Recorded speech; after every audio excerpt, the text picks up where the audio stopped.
Hey, what's up everybody? Video 44 coming up here with another video. Alright, so right now, I'm wiping towel off of my face because even though I bought a new towel, it's still leaving stuff on my face. I don't know what that's about. Plus, getting bit and all kinds of other stuff, but I know you don't care about that. What you do care about is what we're here to talk about, and that is Jrue Holiday. Jrue Holiday is on the move, and from what I understand, there's a million teams that are interested in him, particularly six. The Clippers, the Lakers, the Bucks, not the Bucks, excuse me, the Clippers, the Lakers, the 76ers, the Celtics, the Raptors, and the Heat. Those are the teams that I've read are interested in making moves for Jrue Holiday. They don't expect Jrue Holiday to be a Blazer for longer than probably a few days, to be honest with you. I'm kind of against that. From if I were a Blazer fan standpoint, I firmly believe that he's simply a better fit than Anthony Simons. And I think Anthony Simons is a fantastic player who's going to be a starting point guard for years to come, maybe make a few all-star teams if he can reach his highest point. But I don't think he's going to help them as much defensively as Jrue Holiday. And I think that's ultimately what they're going to need a little more than what Anthony's going to bring to the table, given the fact that they already got Scoot and Shaden, and that's where I'm looking at. So Shaden Sharp obviously can play some three, can play some four. You got Jeremy Grant to play some four. You got Ayton to play some five. And maybe you think, Simons might be more of a better offensive fit than Jrue Holiday, maybe a more gifted shooter and facilitator, but the defense is going to suffer. Then you're going to find out that you're going to probably want to move some things around because they're too short to kind of be in that backcourt together. Scoot and Shaden, you're probably going to, Scoot and Simons, you're going to probably end up wanting to move Scoot to the two because he's a more heavier player to guard twos. So it's just not going to translate to what you think it is. And I think you're ultimately going to wish you kept Dame next to Scoot when it's all said and done if you go forward with Simons. I really believe that. I don't think that's much better of a fit. But Jrue, because of his defensive talent, can most definitely be a better fit, and he can kind of glue things together a bit better with his experience. But I think Portland is not really looking for the betterment of themselves necessarily in regards to Jrue Holiday. I think they want to move him to a place, and he likely wants to go. People have a lot of respect for Jrue Holiday and his family, and I do agree that he should be in a contender. But from a fit standpoint, for my franchise, if I'm the Blazers, I do believe that keeping Jrue Holiday is the better move for them. With that being said, we're assuming that he's going to be moved on. And I talked about this a little bit yesterday about my Lakers. The pieces we would likely want to move, we're not eligible to move until like the deadline. So we're going to have to move on from guys like Vanderbilt, who just signed an extension with us, and D'Angelo Russell. And I think about that and I say, I do believe that Jrue Holiday is just a better player than Vanderbilt overall. But because of Vanderbilt's height and his ability to slot in different positions, I probably feel really good about keeping Vanderbilt, especially on the contract we just signed him on. He's going to be able to ascend in talent as he continues to work on his game. His shot is going to get better, et cetera, et cetera. But do I expect for him to extend into what Jrue Holiday is already? I don't. I think he's going to be a career role player with very specific things that he brings to the table. And I don't expect a whole lot from him offensively throughout the course of his career, even as he develops into what he's going to be. So for me, I am warming up to the idea of having to move on from Vanderbilt. I'm already up for moving D'Lo. In fact, I signed him with the intention of trading him, to be honest with you, if I'm the Lakers. That's already understood amongst him and us that he's likely going to finish his contract somewhere else. So that's not even an issue, but you're going to have to make it worth it for the Blazers. I don't know who they're interested in, but I know if I were the Blazers, I'd probably want Max Christie. Of course, I would want players that are a little more, I'd want Austin Reeves or Rui Hachimura, but I think it's understood that the Lakers are likely not going to be looking to move for them at all, and like I said, not eligible to until the trade deadline. Maybe you probably want Max Lewis, young stuff that the Lakers have. The problem is the Lakers are very much intent on keeping their cap situation intact. So I ultimately think we're probably not going to be the team that makes the biggest bid for Jrue Holiday. I really don't. But I think that when you look at the Anthony Davis factor and the fact that we want to win the championship this year, you may regret not going all in for Jrue Holiday if for some reason you don't reach your highest point at the end of the season. Or if something goes wrong with these guys' development and they don't turn into what we think they're going to, you're going to look back and say we could have got Jrue Holiday. And maybe that's something you just don't want to regret, so you just do what you got to do. So I don't know what the Lakers are thinking, but I know they have a lot to think about in regards to that. And to be honest with you, as much as I want to keep everything we have, if for some reason we end this day with Jrue Holiday, I know I'm not going to be upset about that. I know I won't. So I just want to let people know where I stand I think I'll be happy either way, but I don't want to overpay. And I really do love our cap situation and our depth situation. Assets, young assets, especially without our natural picks, should probably be valued a little more than other teams do who do have their picks.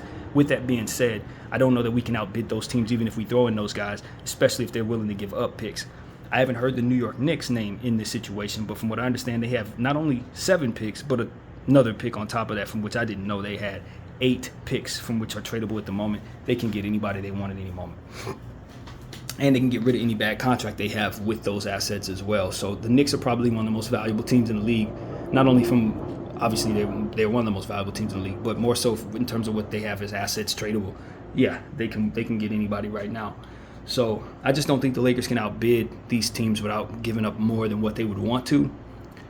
But when you talk about our window to win, like right now, we should probably heighten our willingness based on that timeline. I look at the Boston Celtics as a team that can obviously make a move and make a very competitive offer as well. They should be incentivized the same way. They just signed Jaylen Brown to a massive contract, $300-something million. They just signed or are willing to sign Jason Tatum to an extension as well, coming up very soon. I think that's inevitable. They just lost Marcus Smart. Brought in Kristaps Porzingis. You want to win right now. The Boston Celtics have yet to win a championship since 2000 and what was it, 2009? No, 2008, when they beat us in the championship. And so they've been knocking on the door, but haven't quite been able to get over the hump. Miami's been able to beat them, that kind of thing. Miami's taking some steps back, obviously, at this point. And you just see an opportunity for the Boston Celtics to react to what just took place in Jrue Holiday going to the Bucks. So I can see them making a very competitive offer there, and that's a really good spot for him to land for the winning, without a doubt. And to fit in with what they have going on, it's just a no-brainer, in my opinion. Looking at the Philadelphia 76ers, you can very easily throw in James Harden, but the problem is, who is going to land him? Because I don't think Portland wants to bring in James Harden necessarily. But you can see that being a part of a 3-team trade that can make that happen. I like him next to Tyrese Maxey a lot. Just helps him overall defensively. Jrue, and the MVP, Joel Embiid, I'm pretty sure would be very pleased with having Jrue Holiday. I don't know who they would give up, to be honest with you. But if I'm the Portland Trailblazers, as I look at their asset class, just in a nutshell, I probably think I can get a better deal elsewhere than what Philly's going to be able to offer. I just don't think Philly, based on what I see in my mind's eye, really has the best package for Jrue. Not really. The Miami Heat can always throw in Tyler Hero. Maybe you don't trade Dame for Tyler Hero if you're Portland, but maybe you trade Jrue for Tyler Hero. Might be a better fit for what you have right now. I don't know that they're just all the way out on Tyler Hero, but that would probably be what the package would be circled around. If you're the Miami Heat, you should be looking to do this. If you want to keep this timeline intact, I think he would be a fantastic player for the Miami Heat. I think he would fit very well. Obviously, they had their eyes on Dame, but I think Jrue Holiday would probably be almost as good based on his defensive talent and what they could truly use down there.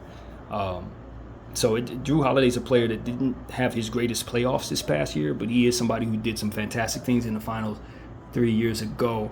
Has had an illustrious career on both sides of the floor. We've seen his offensive game go really, really high in certain games, 37 points, 15 assists type stuff. So this is a Hall of Fame level talent that just needs to continue to win to put himself in that position to ultimately get that jacket, so to speak, and to get his name retired somewhere. Spent a lot of time in New Orleans with Anthony Davis. So again, I know Anthony's probably going to be pushing for this. He said, not he said, but it has been reported that from his camp, which you take with a grain of salt unless you hear from the player himself, but it's been said that he wants to play for either the Lakers, the Heat, or some team like that. So he would like to go home to LA, maybe play for the Lakers, and we definitely love to have him. Moving on, the Raptors are a team that can also throw in somebody to get him. I think they can make a competitive offer for Jrue Holiday. Maybe not as much for Dame Lillard, but for Jrue Holiday, I think they can put together a really good package. Problem is, I think they're going to find themselves in a similar situation where you're going to bring him to a situation that he's not going to really be winning in. So I think the Raptors need to make multiple moves in order to make themselves as good as they want to be. They're going to have to make it ain't going to just be bring me Jrue and then we're set. You need to get Jrue, and then you're going to have to do something else. And reimagining that team with a guy like Masai Ujiri isn't too difficult because we've seen him do some fantastic trades over the years. But because people expect for him to fleece them, people may not be likely willing to make trades with him as quickly as maybe they would have in the past. He's done some things over the years. He's just like, I don't know if I'm going to get the right return. But all in all, the Raptors are definitely in the mix, and I could see them making a competitive offer for him, maybe throwing in OG Anunoby, obviously Pascal Siakam, somebody they've long been talking about shopping. I don't think I trade Pascal Siakam for Jrue Holiday. I think Pascal's a higher level talent, to be honest with you. And I don't think you're going to really do too much winning with Grady, Holiday, and Scotty Barnes. I don't think they're ready to win like that just yet. So that's kind of a lateral move. You got Dennis Schroeder just kind of sitting there on a $14 million contract. So they're not. That's the thing. It's like that doesn't really help them get where they need to go. They got to make multiple moves. So I don't think that's the greatest place for Jrue Holiday. In fact, I probably like him a little better in those other places, including Portland. Believe it or not, I don't really like him in Toronto. But for what the Toronto Raptors could use, they could definitely use Jrue Holiday just the same. Moving on, who else did we talk about? The Clippers. The Clippers can probably make an offer that can get easily outbid. They don't have assets. I keep telling people about the Clippers. If they're not willing to move Kawhi, PG, then it's going to be very difficult for somebody to actually want what they have. Zubac has some value, but to what degree? I like Zubac. That's our guy from the Lakers, but we gave him away for a bag of chips. In a world where you need to be able to throw heavy size at players like Jokic and Embiid, you probably do want Zubac on your roster. So that could be an attractive piece. We all know that they have some guys like Coffee, Kobe Brown, the rookie that just picked up. If people have followed his development over throughout college and stuff like that, if you followed what it is that's out there to see on Kobe Brown, you probably covet him. He's a very good player to have, and I would want him in trade if I'm making a deal with the Clippers. They got some guys like Terrence Mann, whose development hasn't gone the way it should, but you can see him continuing to get better. I don't know if he's turned into what I want him to turn into, but I'm not sure if that's not only because he was a Clipper. I don't know. He may have a better career somewhere else. The Clippers probably want to hold on to him because he is one of their better assets, but can he get where they want him to go while those other guys are still in place? And what position does he really play? Is he a guard, point guard? Is he a shooting guard? Is he a small forward? I'm not really sure, so I'm not as quick to take him as I would be maybe some other teams' assets if I'm looking at young assets. So the Clippers don't really have the most competitive package unless they're willing to throw in some young guys or unless they're willing to part ways with those stars. I am a firm believer that the Clippers should blow everything up. Norman Powell may have some value, but he didn't really want to be in Portland to begin with. He's already had a tenure in Portland, couldn't wait to get out of there. So it's not like he's going to be quick to go back. I don't think that's the greatest spot for him. And so I just look around and I say the Clippers are going to have a hard time getting anybody unless they're willing to part ways with some stuff. They're kind of in the Miami Heat boat. Names, but not a whole lot of substance. Young guys, but those young guys are going to have to show they can do something. So the Clippers are about 5 minutes away from having assets. As soon as people see what Kobe Brown is about, they'll know that's somebody to get. And I would try to get him for the low right now while no one knows who he is. Because trust me, he's going to be really good, like damn good. And the Clippers probably should not want to part ways with him for that same reason.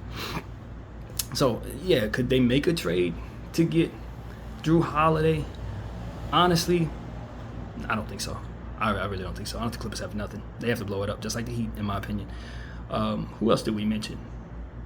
The Philly, the Lakers, the Clippers, the Raptors, the Celtics, the Heat, and that's pretty much the teams that I know of. I might have said one more team, and I just can't remember who it was. But when you talk about Jrue Holiday, I really think that there's not going to be a shortage of teams. The teams that should want him should expand from here. I wouldn't be surprised if New Orleans wants him back. That makes all the sense in the world to me. They could probably make a competitive offer and just bring him back to New Orleans. I'm pretty sure he probably doesn't feel too excited about going back there. When you talk about teams that can elevate at that point guard position, New Orleans is definitely a team that I would look at and say they could probably want Jrue Holiday back. That kind of thing. Like I said, the Knicks are interesting. The Celtics are interesting. I don't know what the Celtics would be willing to throw in. I know they would love to move on from Malcolm Brogdon, but if I'm the Blazers, I'm definitely not interested. Derek White would be an interesting piece, but that's lateral. Not even lateral. It's a downgrade, even though I really, really like Derek White. I think that would be helpful to the Celtics and not the Blazers in any way. The Minnesota Timberwolves are a team that I think he would really fit on very well. Unfortunately, they don't have a really competitive package at all. Like I said, for them, they're gonna have to move on from Karl Towns to really get what they need.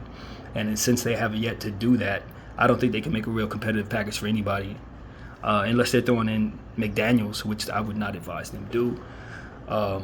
Maybe Leonard Miller, the new rookie they just picked up. That's just like Kobe Brown. It's like some of these teams, you don't know that they have what they have, but after the season you will, if they turn into what I think they're going to. Leonard Miller is a very, very covetable piece, and if I'm the Portland Trail Blazers, I'd love to take him from the Timberwolves. So if we're going to do a deal with the Timberwolves, he's involved. So these are the type of things that some of these teams are just going to have to live with. If you're the Miami Heat, they don't want to give up players that otherwise people want, man. That's the problem with them. They don't want to give up Bam. They don't want to give up Jimmy. They don't want to give up Jaime Hawkins. They don't want to give up Nikola Jovic.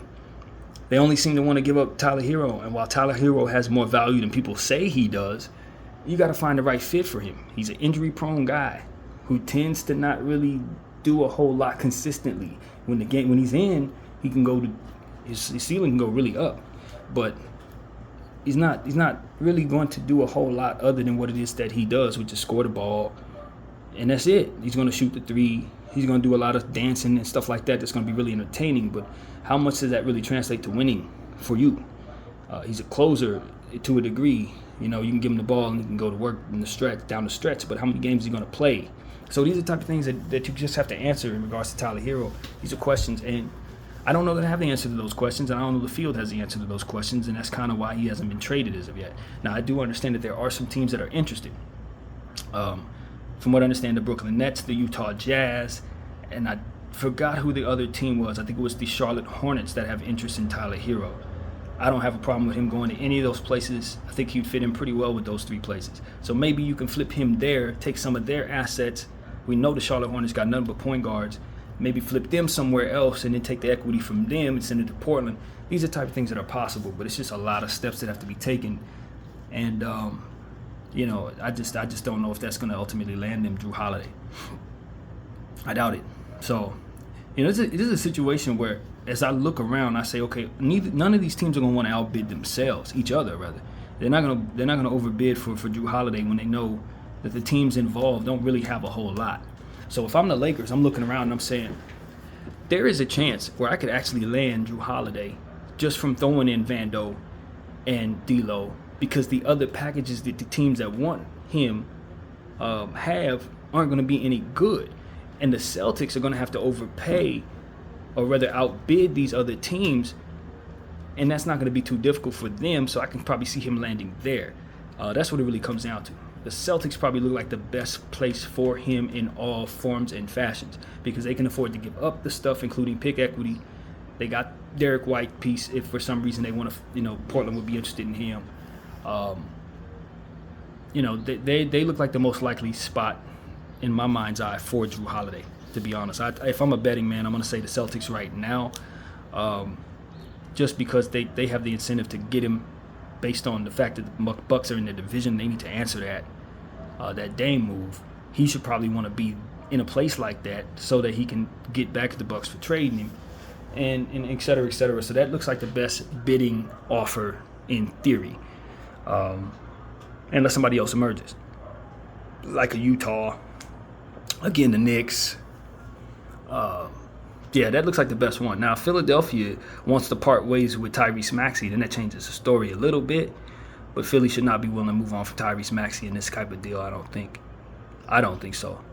I like Jrue Holiday. He might be a little better than Tyrese Maxey right now, but he won't be for much longer. So that's why I don't do that at all. I don't do that. And then you look around at other teams and you say they already got point guards, solidified point guards. Maybe the Orlando Magic, but that's not a winning situation. I don't think Portland sends him there at all because the whole point is to move on from him so he can get to a contender. And they're not going to be a contender right away. So it's like some of the teams that you want to trade him to, they're not contenders, man. Or they got point guards. So a team like the Sacramento Kings could probably make a really nice package deal for Jrue Holiday. But why?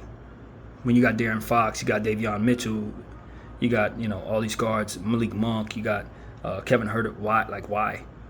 I heard the Golden State Warriors would love to trade Chris Paul's contract for Jrue Holiday, but so would anybody in their right mind. So that's not moving the needle at all.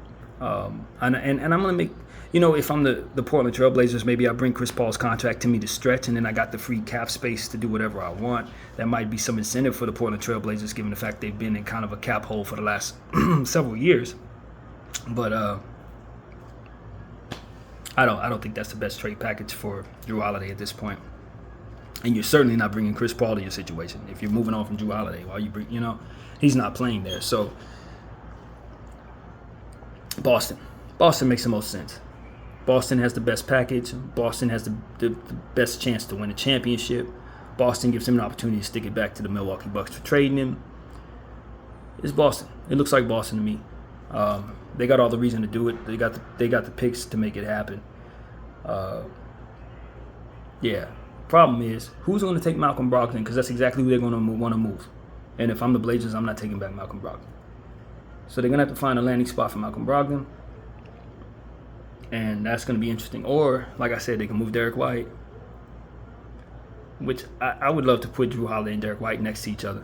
I'm not necessarily looking to do that. Derek White can come off the bench, be my sixth man. I got Jaylen Brown, Jrue Holiday, Jason Tatum, Kristaps Porzingis, and Robert Williams. Yeah, that's a lethal championship level team right there. They'll probably be the favorites to win the championship if they do that. Sorry, Dame and Giannis, y'all don't have the bench.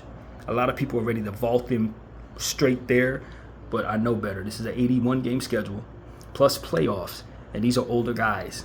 Giannis coming off a back, Dame coming off a groin 2 years ago. Without a bench that can give them the spell, the breaks that they need, and they got to play all the minutes, in-season tournament that's going to be significantly more competitive than anything we've seen early season. I just don't expect the Bucks to stay healthy at all, unless they go ahead and get themselves a bench right now. And it doesn't look like the Bucks are looking that way because they're drinking the Kool-Aid. The Bucks, low-key, are another Brooklyn Nets until they get themselves a bench. The Phoenix Suns overcame that by getting themselves a bench. I'm not worried about the Suns. They might be there in the finals at the end. But I'm telling you, the Bucks are not who people think they are unless they do something that they haven't been rumored to do. They better get themselves some players. They better turn Brook Lopez or Bobby Portis into several pieces, or they're going to be leaning on Giannis and Dame to play too many minutes, and it's not enough defense there to really do damage against a team like the Celtics, especially if they do this.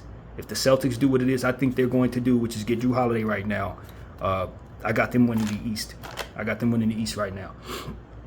And like I said, there's other little teams that people don't know are any good that are going to make it so that you're constantly getting hit every night if you're the Bucks. That's what people need to understand. I got Dame. I got Giannis. Yes, but you got to deal with Charlotte. You got to deal with Orlando. You got to deal with Indy. You got to deal with Cleveland. Every single night it's going to be a team that's coming at you with talent that you're not expecting because they're deeper than you. They have more young talent than you. And your old guys are going to have to guard all these young guys that are constantly running all over the place, pushing them around. It's going to wear them down.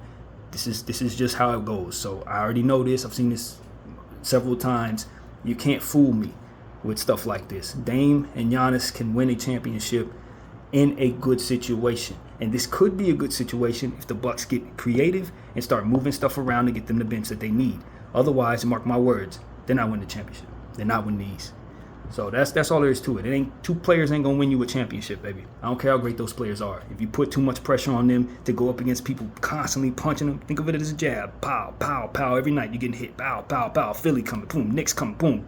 It's just gonna wear them down. They need that bench because some of those teams we're talking about, they have that bench, and the Celtics included. They have the depth. So that's what I'm saying. I think the Celtics ultimately are going to be the team that gets Jrue Holiday. It makes all the sense in the world unless another team comes out of nowhere that I'm not thinking about, which is very well possible. Some team like San Antonio or Utah or something like that. But those are not contenders. Again, if you're the Blazers, you want to send them to a contender. So the more I think about this, the more I say it could legitimately be between the Lakers and the Celtics getting Jrue Holiday.